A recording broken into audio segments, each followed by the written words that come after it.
Hello बच्चों, चलिए प्रश्न को देखते हैं। प्रश्न है, धातु कर्मिकी के ऊष्मागतिकी सिद्धांत क्या हैं?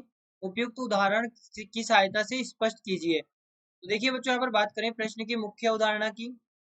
मुख्य अवधारणा, तो बच्चों हमारे पास में जो ऊष्मागतिकी सिद्धांत है, ऊष्मागतिकीय सिद्धांत, इसका बच्चों सबसे सार्थक पद होता है डेल्टा जी, यानी कि गिब्स मुक्त ऊर्जा। सबसे सार्थक पद डेल्टा जी, यानी कि गिब्स मुक्त ऊर्जा है।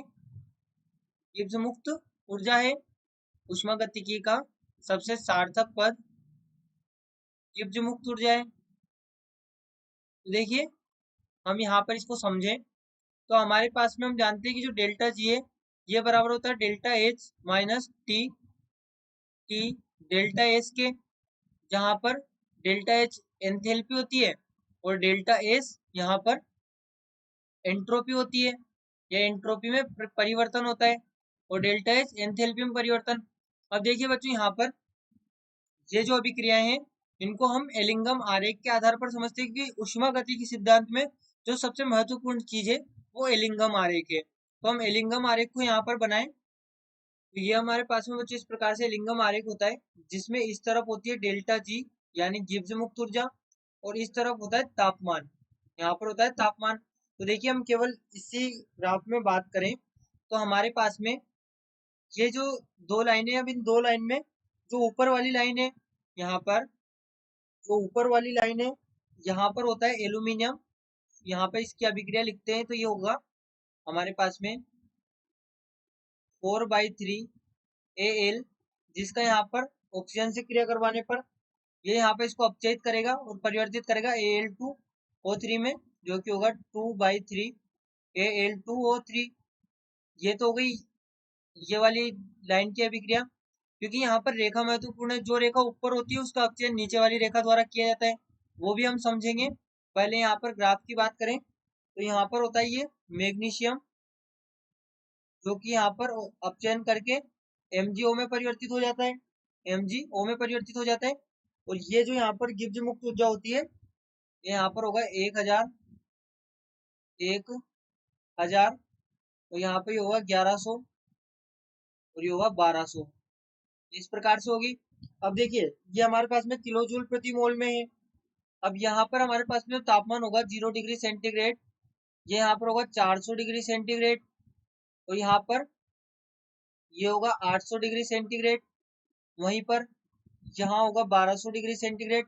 और बच्चों ये जो लाइन है, जहाँ पर ये जो नीचे वाली लाइन है, ऊपर ऊपर वाली लाइन में जो नीचे वाली लाइन है ये ऊपर जा रही है, ये तापमान होता है लगभग 1350 डिग्री सेंटीग्रेड, 1350 डिग्री सेंटीग्रेड। अब बच्चों हम समझे यहाँ पर आरेख। तो देखिए, सबसे पहली जो रिएक्शन 1 है हमारे पास में, ये यहाँ पर रिएक्शन 1 ये हमारे पास में होगी। यहाँ पर अपचयन हो रहा है एल्यूमिनियम। यहाँ पर पहले मैग्नीशियम की बात करें तो जो मैग्नीशियम है 2MgO2, और यहाँ पर ये परिवर्तित हो जाएगा MgO में, 2MgO में परिवर्तित हो जाएगा। यहाँ पर इसको डेल्टा G1 नाम देते हैं। वहीं पर रिएक्शन 2 की बात करें, रिएक्शन 2, तो ये हमारे पास में होगी 4/3 Al2O3 प्लस ऑक्सीजन, जो कि परिवर्तित होगा यहाँ पर ये एल्यूमिनियम प्लस ऑक्सीजन, जो कि परिवर्तित होगा Al2O3 में, Al2O3 में। ये यहाँ पे इसको नाम दे डेल्टा G2। वही बात करें रिएक्शन 3 की, तो रिएक्शन 3 में क्या होगा 2/3 Al2O3 प्लस, अब इस पूरी अभिक्रिया को मिला के लिखेंगे तो 2MgO से यहाँ पर ये परिवर्तित होगा MgO, यहाँ पर ये मैग्नीशियम, मैग्नीशियम जो कि परिवर्तित होगा 2MgO में, प्लस यहाँ पर ये होगा 4/3 एल्यूमिनियम। ये इस प्रकार से होगा। इसको यहाँ पर हम डेल्टा G3 बोल दे, ये हमारे पास में डेल्टा G3 है। तो बच्चों डेल्टा G3 बना कैसे? यहाँ पर रिएक्शन 1 थी, रिएक्शन 3 बनी कैसे, इसको देखें। तो जो रिएक्शन 3 है, रिएक्शन 3 ये यहाँ पर बनी है, हमने सेकेंड रिएक्शन को उल्टा करके लिखा है। तो यहाँ पर reaction one minus reaction two की रिएक्शन टू को उल्टा किया गया है, पलट दिया गया है। तो यहाँ पर हम लिख सकते हैं डेल्टा G3 बराबर होगा delta G1 minus delta G2 के। ये हमारे पास में होगा। तो देखिए यहाँ पर हम लिखें डेल्टा G3 बराबर है delta G1 minus delta G2 के। ये हमने देख लिया किस प्रकार से। अब देखिए बच्चों, हम बात करें यहाँ पर केस 1 की। केस 1 जिसमें कि तापमान यहाँ पर है, तापमान कम है 1350 डिग्री सेंटीग्रेड से। अब बच्चों यहाँ पर हम जानते हैं डेल्टा जी होता है माइनस RT/ln/K। ये यहाँ पर होता है डेल्टा जी बराबर माइनस RT/ln/K। अब बच्चों यदि तापमान कम है, केस 1 में तापमान कम है, तो यहाँ से जो डेल्टा G1 होगा, डेल्टा G1 का मान डेल्टा G2 के मान से अधिक ऋणात्मक प्राप्त होगा। यहाँ पर जो डेल्टा G1 है, डेल्टा G1 का मान डेल्टा G2 के मान से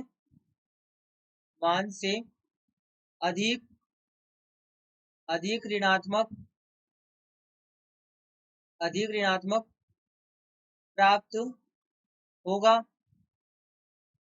यहाँ पर देखिए हमारे पास में जो ये गिब्ज मुक्त ऊर्जा है, ये हमारे पास में नेगेटिव में है, ये हमारे पास में नेगेटिव में है।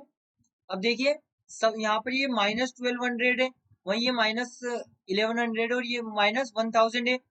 तो हम देख सकते हैं कि जो डेल्टा G1 है, अब डेल्टा G1 कौन सा है, तो डेल्टा G1 हमारे पास में मैग्नीशियम वाली है। तो यहाँ पर ये -1200 है।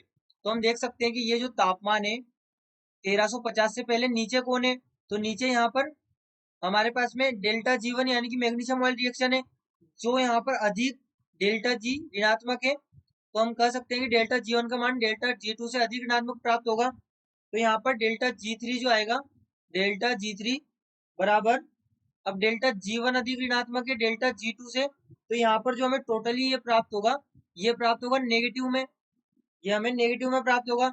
यानी कि जो रिएक्शन 3 है, रिएक्शन 3 ये स्वतः प्रवर्तित होगी, स्वतः प्रवर्तित होगी, स्वतः प्रवर्तित होगी। इसका अर्थ क्या हुआ कि जो मैग्नीशियम है, जो मैग्नीशियम है, अतः मैग्नीशियम Al2O3 का अपचयन करेगा।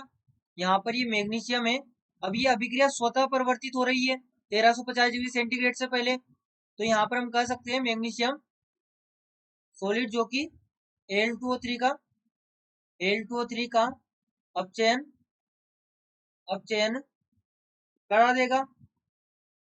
करा देगा। वहीं पर देखिए बात करें केस 2 की, ये हमारे पास में होगा केस 2 जिसमें कि जो तापमान है वो अधिक है 1350 डिग्री सेंटीग्रेड से। देखिए यदि हम रेखा से बात करें, तो रेखा की बात करें तो 1350 डिग्री सेंटीग्रेड से पहले नीचे वाली रेखा किसकी है, मैग्नीशियम की है। तो हम कह सकते हैं मैग्नीशियम ऊपर वाली रेखा के ऑक्साइड का अपचयन करवा सकता है। यही हमारे एलिंगम आरेख की मुख्य बात होती है। ये हमारे पास में एलिंगम आरेख है, एलिंगम आरेख, नीचे वाली रेखा ऊपर वाली रेखा के ऑक्साइड का अपचयन करवा देती है। तो 1350 से पहले मैग्नीशियम की रेखा नीचे है, तो देखिए मैग्नीशियम यहाँ पर इस ऑक्साइड का अपचयन करा देगा।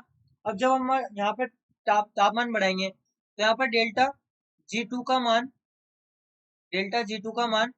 डेल्टा G1 से अधिक ऋणात्मक होगा, अधिक ऋणात्मक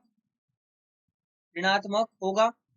अब बच्चों यहाँ पर यदि अधिक ऋणात्मक है तो ये पूरा तो प्लस में हो जाएगा, यदि अधिक ऋणात्मक है तो ये पूरा तो प्लस में हो जाएगा, और प्लस वाली संख्या बड़ी है तो हमें यहाँ पर जो मान प्राप्त होगा डेल्टा G3, ये भी हमें प्लस में प्राप्त होगा। डेल्टा G2 यहाँ पर delta G1 minus delta G2।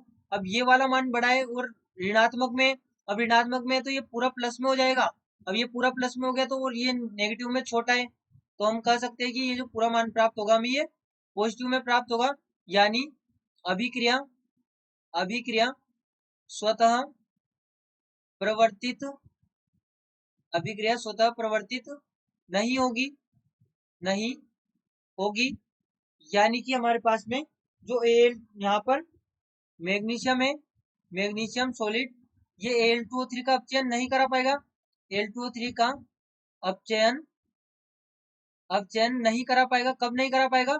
जब तापमान 1350 डिग्री सेंटीग्रेड से अधिक हो जाएगा, नहीं करा पाएगा।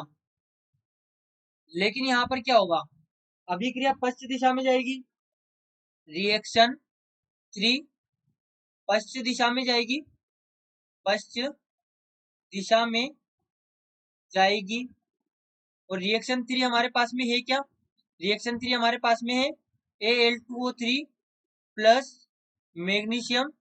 यहाँ पर हमें प्राप्त होता है MgO plus magnesium oxide plus Al यानी कि एल्यूमिनियम। तो ये हमारे पास में इस प्रकार से है। तो अब देखिए, रिएक्शन पश्चिम दिशा में जाएगी यानी कि इधर से इधर जाएगी, तो क्या होगा? एल्यूमिनियम MgO का अपचयन, MgO यानी मैग्नीशियम ऑक्साइड का अपचयन करा देगा, MgO का अपचयन करा देगा। रिएक्शन पश्चिम दिशा में जा रही है यानी कि ये इसका अपचयन करा के इसको मैग्नीशियम में परिवर्तित कर देगा और खुद ऑक्साइड बना लेगा। और इसको अगर हम रेखा से देखें तो ग्राफ में देखिए, अब एल्यूमिनियम की रेखा नीचे आ गई 1350 के बाद, तो ये ऊपर वाली रेखा के ऑक्साइड का अपचयन करा देगी। और ऊपर वाली रेखा का ऑक्साइड कौन सा है? मैग्नीशियम है। तो देखिए, एल्यूमिनियम ने मैग्नीशियम को यहाँ पर अपचयन करा दिया 1350 डिग्री सेंटीग्रेड के बाद। ये यहाँ पर 1350 डिग्री सेंटीग्रेड के बाद क्या हुआ? एल्यूमिनियम ने मैग्नीशियम का अपचयन करा दिया और रिएक्शन पश्चिम दिशा में चली गई। तो ये बच्चों यहाँ पर हमारे पास में पूरी अभिक्रिया होती है। यहाँ पर ये पूरा जो पायरो धातु कर्म है और पायरो धातु कर्म, ये जो ऊष्मागतिकी सिद्धांत है, ये यहाँ पर हमने पूरा समझा और इसका उदाहरण द्वारा भी हमने समझ लिया, मैग्नीशियम और एल्यूमिनियम का उदाहरण लेके। तो बच्चों आशा करते हैं आपको प्रश्न समझ आया होगा। धन्यवाद।